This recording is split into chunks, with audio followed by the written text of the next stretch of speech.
Boa noite, meus queridos irmãos e irmãs. Estamos muito felizes em podermos fazer juntos mais um Evangelho no Lar. Programa elaborado e apresentado pelos estudantes dos cursos online do Lar Ismael. Aqueles que quiserem, coloquem uma garrafinha com água para ser fluidificada pelos amigos espirituais. Dando início ao Evangelho de hoje, vamos convidar a nossa irmã Ionara, que fará a leitura da harmonização e a prece inicial. Boa noite, Barbosa. Boa noite a todos. A leitura é Vida Conjugal. Assim, também vós, cada um em particular, ame a sua própria mulher como a si mesmo, e a mulher reverencie o seu marido. Paulo, Efésios, capítulo 5, versículo 33. As tragédias da vida conjugal costumam povoar a senda comum, explicando o desequilíbrio. Invoca-se a incompatibilidade dos temperamentos, os desencantos da vida íntima ou as excessivas aflições domésticas. O marido disputa companhias novas ou entretenimentos prejudiciais, ao passo que, em muitos casos, abre-se a mente feminina ao império das tentações, entrando em falso rumo. Semelhante situação, porém, será sempre estranhável nos lares formados sobre as escolas da fé, nos círculos do cristianismo. Os cônjuges, com Cristo, acolhem, acima de tudo, as doces exortações da fraternidade. É possível que os sonhos, muitas vezes, se desfaçam ao toque de provas salvadoras, dentro dos ninhos afetivos construídos na árvore da fantasia. Muitos homens e mulheres exigem, por tempo vasto, flores celestes sobre espinhos terrenos, reclamando dos outros atitudes e diretrizes que eles são, por enquanto, incapazes de adotar, e o matrimônio se lhes converte em instituição detestável. O cristão, contudo, não pode ignorar a transitoriedade das experiências humanas. Com Jesus, é impossível destruir os divinos fundamentos da amizade real. Busque-se o lado útil e santo da tarefa e que a esperança seja lâmpada acesa no caminho. Tua esposa mantém-se em nível inferior à tua expectativa? Lembra-te de que ela é mãe de teus filhinhos e serva de tuas necessidades. Teu esposo é ignorante e cruel? Não ouvides que ele é o companheiro que Deus te concedeu. Emmanuel, Médium Francisco Cândido Xavier, do livro Vinha de Luz, capítulo 137. Vamos fechar nossos olhos, serenar nossos corações, esquecer as aflições e nos conectarmos às boas energias através de bons pensamentos. Ligados ao Mestre Jesus, todos os bons espíritos aqui presentes, irradiamos luz e emanações de amor, que através de nossas palavras possa chegar até cada lar os ensinamentos de Cristo. Somos gratos, Senhor, pela oportunidade de difundir teus ensinamentos. Fica conosco, Senhor, hoje e sempre. Que assim seja, graças a Deus. Que assim seja. Muito obrigado, Ionara. E já harmonizados, sentindo a presença de Jesus em nossos lares, através desses queridos amigos espirituais, passamos a palavra ao nosso irmão Irandi, que fará, junto com a equipe desta noite, a explanação do nosso Evangelho. Boa noite a todos. Hoje nós falaremos do capítulo 22. Não separeis o que Deus juntou, nos itens 1, 2, 3 e 4. Indissolubilidade do casamento. Não separeis o que Deus juntou. Fernanda, você pode explicar para nós o que é indissolubilidade, essa palavrinha difícil de falar? Boa noite, Irandi. Boa noite a todos. Eu fui procurar no dicionário e lá está bem assim, a qualidade do que é indissolúvel. Fui procurar também o que é indissolúvel e lá também está, que não se pode dissolver, desfazer, desligar, indivisível. Então seria que nós não podemos dissolver o nosso casamento, né? Desfazer o nosso casamento. Muito bom. Obrigado, Fernanda. Então vamos dar início à leitura do nosso Evangelho da noite. Também os fariseus vieram ter com ele para o tentarem e lhe disseram: será permitido a um homem despedir sua mulher por qualquer motivo? Ele, respondeu: não lestes que quem criou o homem desde o princípio criou macho e fêmea, e disse: por essa razão o homem deixará seu pai e sua mãe e se ligará à sua mulher, assim já não serão duas, mas uma só carne. Não separe, pois, o homem o que Deus juntou. Por que, então, retrucaram eles, ordenava a Moisés que o marido desse à sua mulher um escrito de separação e a despedisse? Jesus respondeu: foi por causa da dureza do vosso coração que Moisés permitiu despedisseis vossas mulheres, mas no começo não foi assim. Nádia, por que os fariseus fizeram a seguinte pergunta a Jesus? Será permitido a um homem despedir sua mulher por qualquer motivo?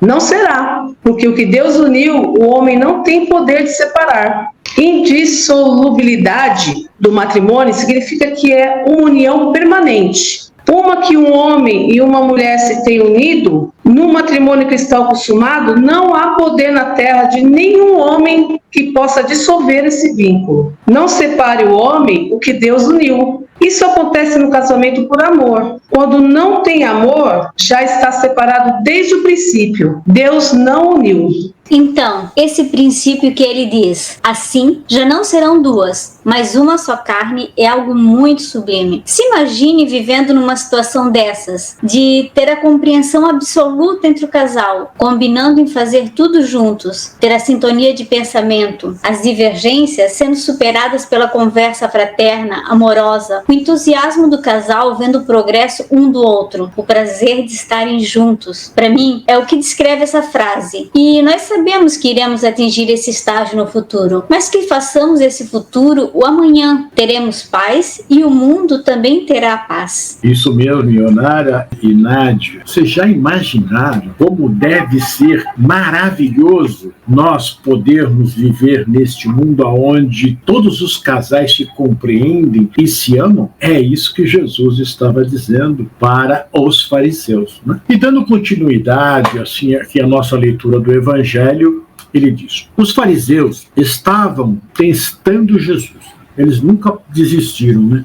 Eles queriam fazê-lo cair em um erro. Não criam nele e sua sabedoria os deixava com raiva. Então, utilizaram de uma ordem de Moisés para vê-lo se contradizer. Porém, Jesus soube explicar a situação. Moisés precisou dar essa ordem, pois havia desrespeito entre os casais, agressões e traições. Uma ordem criada para amenizar nossas imperfeições. Paulinho, o que quer dizer, não lestes, que aquele que criou o homem desde o princípio os criou macho e fêmea, e por esta razão o homem deixará seu pai e sua mãe e se ligará à sua mulher, e não farão os dois uma só carne?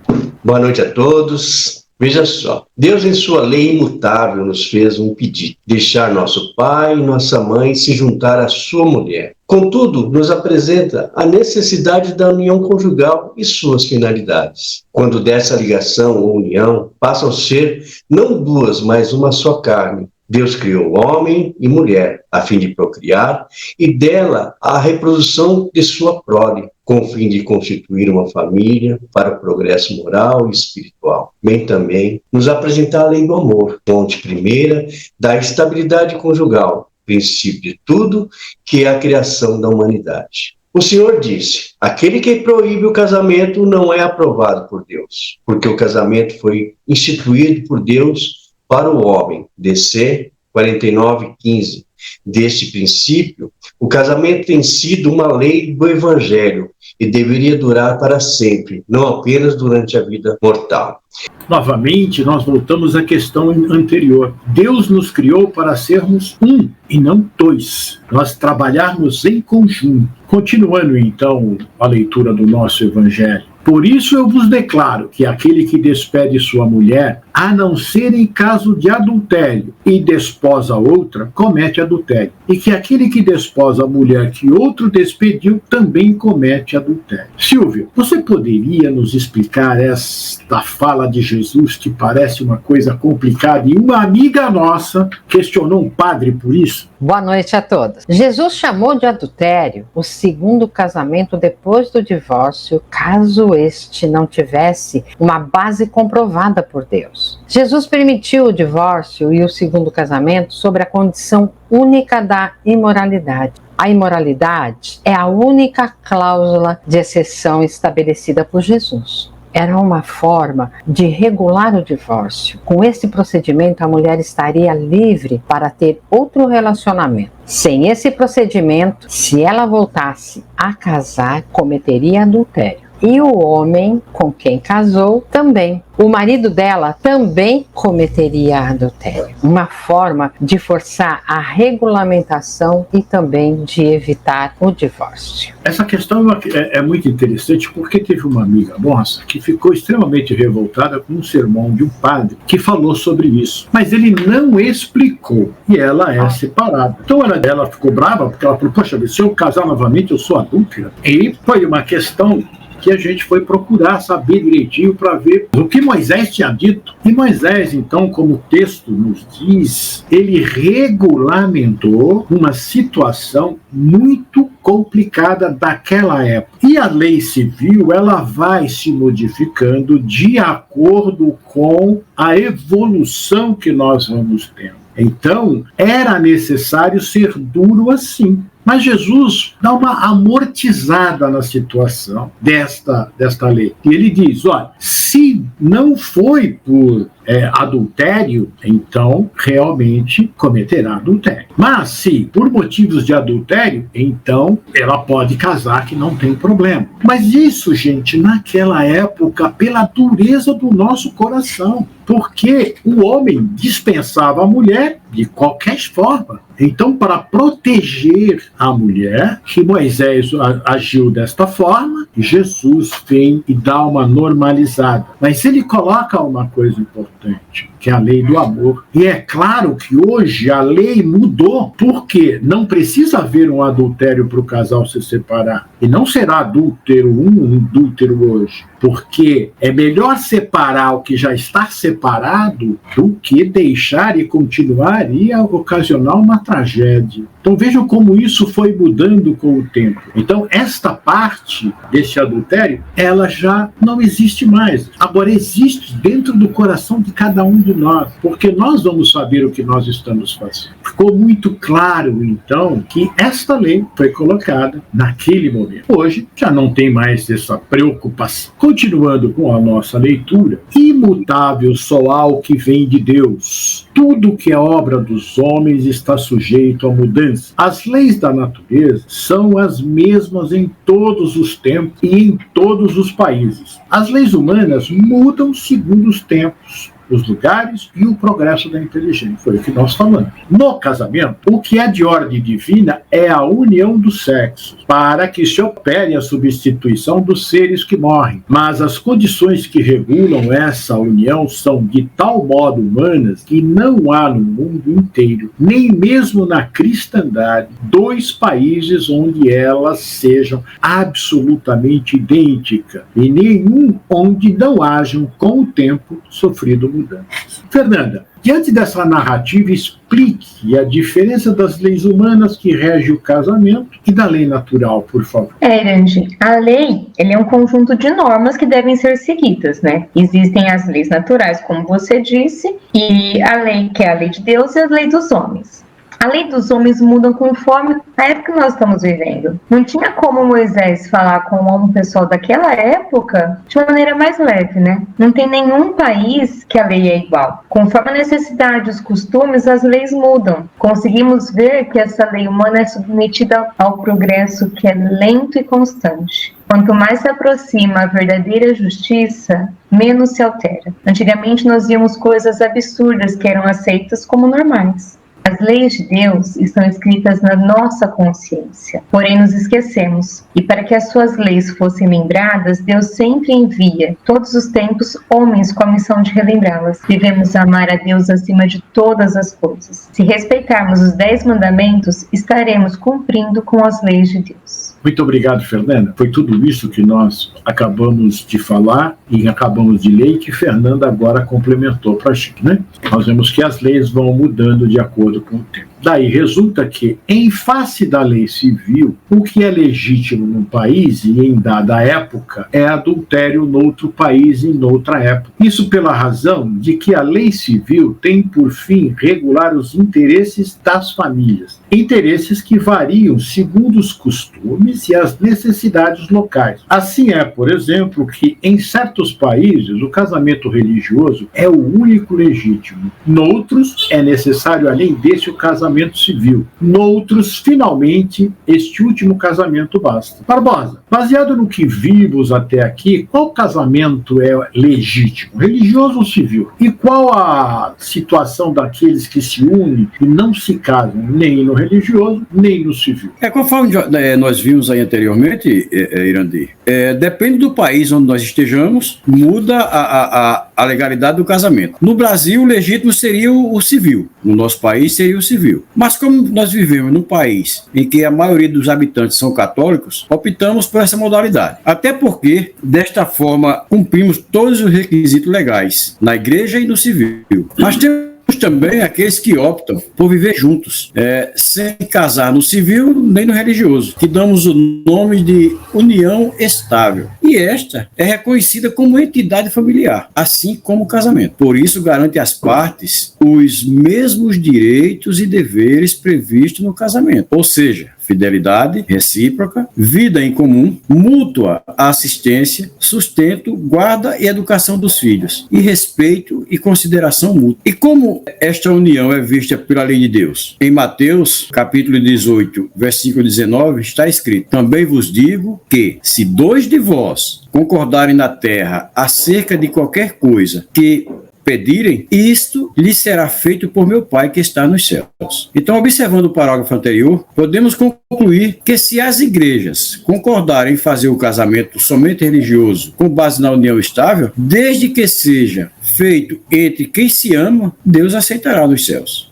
Eu vou falar uma coisa, deixa eu falar uma coisa. Eu não sei quantos anos depois, mas nós primeiros fomos morar junto, tivemos o Bruno, o Lucas, e só depois que nós resolvemos casar. Eu não lembro depois de quantos anos, Irandir, você lembra? Não, também não. Eu não sei. 5 anos, mais de 5 anos. Mais de 5, né? E aí nós casamos. Eu acho que não foi nenhuma afronta a nenhuma lei, né? Nós tivemos uma estabilidade, nós já tínhamos 2 filhos, e cada um de um casamento anterior. E aí resolvemos oficializar mesmo, né? E já vai por aí afora 33 anos. Pegando o gancho aí do que a Silva falou, eu também vivo hoje uma relação estável. E eu não me sinto um adúltero, né? Porque é aquela coisa que a gente falou no início. Se um casamento vai mal, já não existe amor, Deus já não está aí naquele casamento. Porque Deus aprova o casamento por amor, com amor, vivido no amor. Quando se tem um casamento de aparências, de brigas, de confusões, de distorções, ninguém se entende mais, então eu acredito que Deus acolhe essa separação. Então, Barbosa, veja só como mudou hoje essa questão da lei, como vem mostrando como mudou. Porque nem pensar naquela época dessas uniões estáveis. É lógico que existiam, não é uma criação nova, mas devia ser muito camuflado. Hoje nós temos esta opção. Por quê? Pela evolução que nós estamos. E aí nós vamos vendo que as leis, ela vai mudando. Continuando com a leitura do nosso evangelho. Mas, na união dos sexos, a par da lei divina material, comum a todos os seres vivos, há outra lei divina, imutável como todas as leis de Deus, exclusivamente moral, a lei de amor. Quis Deus que os seres se unissem não só pelos laços da carne, mas também pelos da alma, a fim de que a afeição mútua dos esposos se lhe transmitisse aos filhos e que fossem 2, e não um somente, a amá-los, a cuidar deles e a fazê-los progredir. Silvia, o que você pode nos dizer sobre esse trecho do Evangelho? Dá para perceber claramente que a lei de amor sublima o relacionamento físico e espiritual do casal. Através dessa afeição de carinho e respeito, o casal transmite aos filhos a segurança que necessitam para iniciar o seu processo de desenvolvimento moral e intelectual. Um lar em que vive o amor é um ponto de luz na terra, e todos os que ali residem nada têm a temer. Não importa se é um lar dentro de uma mansão ou um casebre. Ele é um lar feliz, porque reina a compreensão, o carinho e a paz. Todos cuidam de todos o tempo todo. Coisa maravilhosa, né? Nós podermos transformar isso desta forma. E creiam, existem esses lares. E nós todos podemos fazer isso com os nossos lares. Esse é o nosso trabalho. Voltando à leitura do nosso Evangelho. Nas condições ordinárias do casamento, a lei de amor é tida em consideração de modo nenhum. Não se leva em conta a afeição de dois seres que, por sentimentos recíprocos, se atraem um para o outro, visto que, as mais das vezes, essa afeição é ruim. O que se cogita não é a satisfação do coração, e sim do orgulho, da vaidade, da cupidez, numa palavra, de todos os interesses materiais. Quando tudo vai pelo melhor, consoante esses interesses, disse que o casamento é de conveniência e, quando as bolsas estão bem aquinhoadas, disse que os esposos igualmente o são, e muitos felizes hão de ser. Ô, Ionara, o que esse trecho mostra para você na atualidade?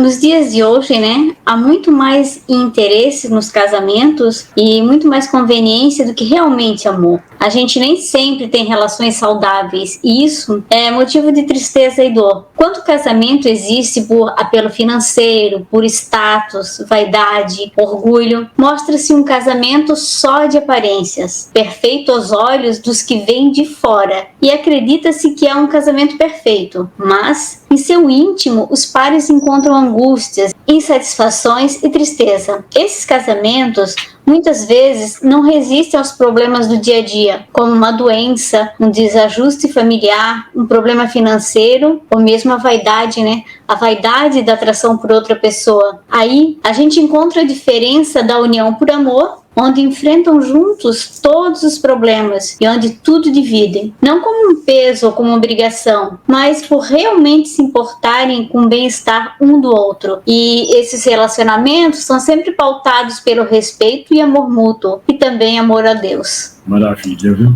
Este é um casamento perfeito, né? Que nós podemos realizar também quando nós deixarmos de lado o orgulho e o egoísmo, né? Nem a lei civil, porém, nem os compromissos que ela faz se contraiam podem suprir a lei do amor, se esta não se preside à união, resultando frequentemente separarem-se por si mesmo os que à força se uniram. Torna-se um perjúrio, se pronunciando como fórmula banal o juramento feito ao pé do altar. Paulinho, a lei civil não tem condição de coibir tantas separações que acontecem nos casamentos? Vejamos, Erandi. A lei humana, o civil, vem ordenar o relacionamento conjugal e suas diversidades, adotando normas e leis através de legislações, a fim de coibir atos e conflitos entre os casais, deliberando leis como o desquite ou hoje o divórcio, com separação total ou parcial de bens, bem como os cuidados com a criação e manutenção dos filhos. Ela regula o ato e administra situações materiais, não tem capacidade de legislar sobre o programa moral que cabe ao cônjuge. Só a lei de amor é capaz de evitar as uniões infelizes, que acabam tornando-se criminosas, duplas desgraças que se evitaria se, ao estabelecerem-se as condições do matrimônio, seguissem essas condições. A lei civil não consegue combater esse mal. É verdade, Paulinho. Nós não conseguimos e não vamos conseguir impor o amor por decreto, por lei. Só o amor vai garantir a felicidade. Ô, Nádia, diante do texto lido, podemos dizer que os casamentos atualmente são só por interesses materiais? Então, Erandi, infelizmente, a maioria das pessoas vão para o casamento com o pensamento de se não der certo, separa. Qualquer aperto que passe, já querem se separar, cai fora. Não existe mais diálogo. Vêm muitas pessoas em busca da estabilidade financeira, popularidade, de estar junto de alguém cuja beleza física chama atenção, e acabam unindo-se por esses predicados, mas logo descobre que não tem nada em comum. Daí as situações de infidelidade, discussões por coisas simples e até crimes sendo cometidos, onde nunca houve amor, não prosperará nada senão o mal. Que triste isso, né, Nadir? Muito triste. Muito triste mesmo. Essas situações que nós estamos vivendo hoje, aonde o material sobrepõe o moral. Continuando a nossa leitura do Evangelho. Ao dizer Deus, não sereis senão uma só carne, e quando Jesus disse, não separeis o que Deus uniu, essas palavras se devem entender com referência à união segundo a lei imutável de Deus, e não segundo a lei mutável dos homens. Não separeis o que Deus juntou. Será então supérflua a lei civil e deverá-se-á voltar aos casamentos segundo a natureza? Não, de certo, como disse o Barbosa. A lei civil tem por fim regular as relações sociais e os interesses da família de acordo com as exigências da civilização. Por isso é útil, necessária, mas variável. Deve ser previdente porque o homem civilizado não pode viver como selvagem. Nada, entretanto, absolutamente nada se opõe que ela seja um corolário da lei de Deus. Ou seja, ela faça parte da lei de Deus. Então, tanto a Silvia, o Paulinho e o Barbosa já explicaram, né, esta parte do Evangelho. Os obstáculos ao cumprimento da lei divina provêm dos prejuízos e não da lei civil. Esses prejuízos, se bem ainda vivazes, já perderam muito do seu predomínio no seio dos povos esclarecidos. Desaparecerão com o progresso moral, que, por fim, abrirá os olhos aos homens para os males sem conto, as faltas, mesmo os crimes que decorrem das uniões contraídas com vistas unicamente dos interesses materiais. Um dia, perguntar-se-á o que é mais humano, mais caridoso, mais moral, se encadear um ao outro dois seres que não podem viver juntos, se restituir-lhes a liberdade, se a perspectiva de uma cadeia indissolúvel não aumenta o número de uniões irregulares. Fernanda, pelo que se depreende do texto, o divórcio é permitido por Deus? Aí eu fico pensando, Irandim, na Bíblia está escrito que o divórcio ele é autorizado se a mulher cometeu adultério, né? Mas que não é obrigatório. E na Bíblia também diz que o homem não deve separar o que Deus uniu. Que união é essa que o homem não pode separar? Eu sempre penso que realmente é unido no amor de Deus, não tem quem separa. Como já foi dito agora várias vezes. As uniões muitas vezes são nesses casos de interesse, por aparência, e isso com o tempo ele perde o verdadeiro sentido de se estar junto, que é formar um só ser, como está na Bíblia. Vejo aqui que a separação acaba sendo muito melhor do casal do que ele viver constantemente em crise, e como você acabou de falar, continua essa cadeia, né? Exatamente. Então vejam, nós precisamos hoje perceber que precisamos viver bem, mas se nós não conseguimos mais viver com aquela pessoa, nós não somos obrigados a ficar com ela. Nós precisamos ser felizes. Agora, os motivos têm que ser justos aos olhos de Deus, como o texto nos diz. Porque é melhor separar o que já está separado, já não tem mais condições. Então, nós precisamos usar da nossa inteligência, sermos verdadeiros, julgarmos as situações e tomarmos a decisão baseado sempre em Deus. Nós tentamos tudo, nós procuramos saber se nós é que estamos agindo errado ou não. Na maioria das vezes o errado é o outro, né? Nunca nós. Nós precisamos analisar. Se eu chegar à condição de a conclusão de que eu fiz tudo o que podia e não vai dar certo, então é melhor que cada um vá para um lado e aí procurem ser felizes. Mas isso, a nossa consciência tem que estar tranquila. Nós chegamos ao final, então, da nossa explanação do Evangelho desta noite e passo a palavra ao nosso irmão Barbosa. Muito obrigado, Irandir. Gostaria de convidar a nossa irmã Nádia para fazer a nossa prece final e a fluidificação das águas. Foi tudo muito importante,